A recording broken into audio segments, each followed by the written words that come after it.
আসসালামু আলাইকুম, সবাইকে স্বাগতম বিডি ক্রিক টাইমে। অনেকদিন পর ক্যামেরার সামনে এসেছি ক্রিকেট নিয়ে কিছু বলার জন্য। যদিও এই মুহূর্তে দেশের যে অবস্থা, আসলে ক্রিকেটের খবর কেউ রাখে না কিংবা রাখার মতো অবস্থাও নেই ক্রিকেট নিয়ে কথা বলা কিংবা শোনার মতো মানসিক অবস্থা কারণে। তারপরে কিছু কথা না বললেই নয়, কথা বলবো বাংলাদেশ নারী দলের এশিয়া কাপের পারফরমেন্স নিয়ে।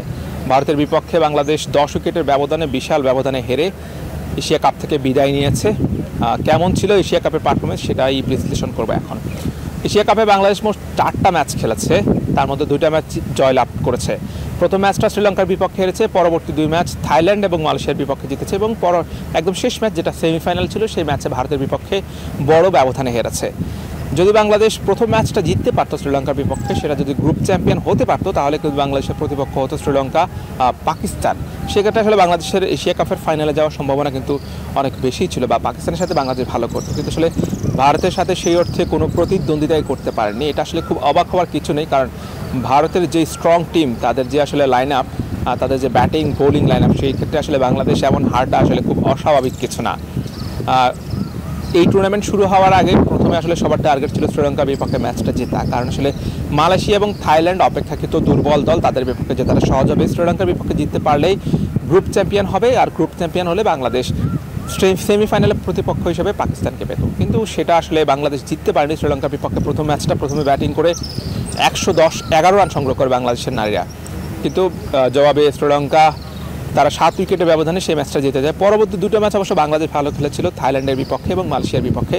থাইল্যান্ডের বিপক্ষে বাংলাদেশ 7 উইকেটের ব্যবধানে জয়লাভ করে 15 বল হাতে রেখে, আর অন্যদিকে মালয়েশিয়ার বিপক্ষে প্রথমে ব্যাট করে 192 রান সংগ্রহ করে। সেই ম্যাচে বাংলাদেশ 114 রানের বিশাল ব্যবধানে জিতে। এরপরে আসলে সেমিফাইনালে ভারতের বিপক্ষে প্রথমে ব্যাট করতে নেমে বাংলাদেশ মাত্র 80 রান সংগ্রহ করে 81 রানের টার্গেটে খেলতে নেমে ভারত কোনো উইকেট না হারিয়ে 11 ওভারে ম্যাচটা জিতে যায়।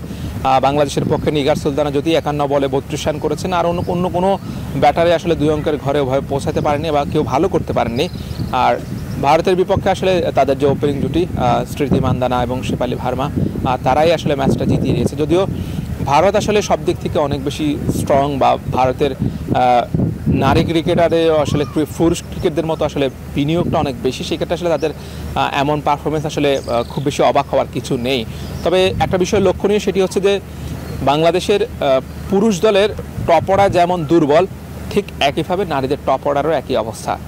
আমরা যখন আসলে ম্যাচের একদিন আগে 2 দিন আগে কথা বলেছিলাম, নারী দলের দায়িত্বে আছেন যিনি বাংলাদেশ দলের সাবেক ক্যাপ্টেন হাবিবুল হাসান সুমন এবং ক্রিকেটার নাহিদার সঙ্গে, যে তারা বলছিল যে টপ অর্ডার যদি ভালো না করে ভারতের বিপক্ষে, তাহলে ম্যাচ জেতা সম্ভব নয়। এবং টপ অর্ডার খারাপ করেছে, প্রথমে 7 রানে 1 উইকেট পড়েছে, পরে 17 রানে 2য় উইকেট পড়েছে। এরপরে কিন্তু নিয়মিত বিরতিতে উইকেট পড়েছে, আর কোনো আসলে কেউভাবে আসলে জুটি গড়তে পারেনি। শুধুমাত্র ক্যাপ্টেন নিগার সুলতানা তিনি 32 রানের একটা ইনিংস খেলেছিলেন। তো সেক্ষেত্রে আসলে টপ অর্ডার আসলে ভালো না হলে আসলে কখনো আসলে বড় ইনিংস করা সম্ভব না। ডাম্বুলার যে উইকেট, এটা আসলে অনেক ভালো একটা উইকেট ছিল, ব্যাটিং ফ্রেন্ডলি উইকেট ছিল। এখানে আসলে 150 রান করতে পারলে ভারতের বিপক্ষে বাংলাদেশ কিছুটা লড়াই করতে পারতো। ম্যাচ জিতে আসলে বলা যাচ্ছে না, কারণ কিন্তু বাংলাদেশের ব্যাটিং ইউনিটের চেয়ে বোলিং ইউনিটটা অনেক ভালো। বাংলাদেশের পেসার মারুফা আক্তার আছেন, জাহানারা আলম আছেন এবং স্পিনাররা আসলে খুব ভালো বোলিং করে বাংলাদেশে। সেই ক্ষেত্রে ভারতের বিপক্ষে বাংলাদেশ 150 করতে পারলেও কিছুটা লড়াই করতে পারতো, কিন্তু যে স্কোর করেছে আসলে তাতে কোনো রকম লড়াই করতে পারেনি বাংলাদেশের নারীরা। তবে আশা করছি যে আসলে যেহেতু বাংলাদেশের এই দলটা এশিয়া কাপে যে দলটা এসেছে, এখানে অনেক নতুন ক্রিকেটার আছে। এই দলটা একটা ভাঙা গড়ার মধ্য দিয়ে যাচ্ছে, নতুন করে এই দলটা আসলে তৈরি হচ্ছে। তো সেই ক্ষেত্রে আসলে একটু সময় লাগবে বাংলাদেশের এই দলটাকে, বা এখানে এই দলে আসলে তরুণ ক্রিকেটার অনেক বেশি। তো এদেরকে একটু সময় দিলে বা 1 বছর কিংবা তার চেয়ে একটু বেশি সময় পেলে, বেশি ম্যাচ খেলতে পারলে, তাহলে আশা করছি যে ভালো কিছু আশা করা যায় বাংলাদেশের নারী ক্রিকেট থেকেও। তবে বাংলাদেশের নারীর ঘরোয়া ক্রিকেটটা খুব বেশি স্ট্রং না, অবকাঠামো অনেক বেশি দুর্বল।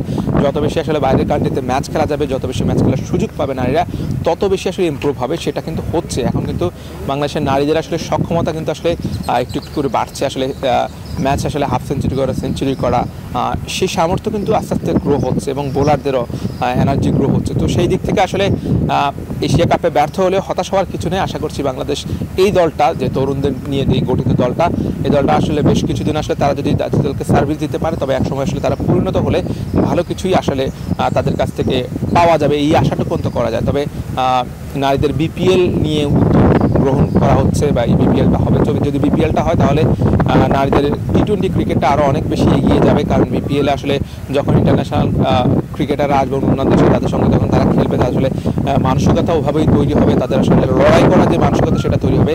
ভারতের বিপক্ষে যে ম্যাচটাতে দেখা যাচ্ছে যে আসলে 17 রানে 2 উইকেট পড়ার পর আসলে ওভাবেই আসলে কোনো ক্রিকেটারকে লড়াই করার মানসিকতা দেখা যায়নি, মনে হচ্ছে ম্যাচটা তখনই হেরে গিয়েছে। তো সেই জায়গা থেকে আসলে মানসিকতার পরিবর্তন করতে হবে। যেই সমস্যাটা বাংলাদেশের পুরুষ ক্রিকেটারদের মধ্যে রয়েছে, ঠিক একই সমস্যাটা নারী ক্রিকেটারদের মধ্যে হচ্ছে। এই মানসিকতার পরিবর্তন যতদিন না হবে আসলে কখনোই আসলে ক্রিকেটের উন্নতিটা আসলে সম্ভব হবে না। তবে আমরা আশাবাদী যে নিশ্চয়ই বাংলাদেশের নারী ক্রিকেট আরও অনেক দূর এগিয়ে যাবে। Hossain Arman, Rangiri Dambulla international stadium, Sri Lanka.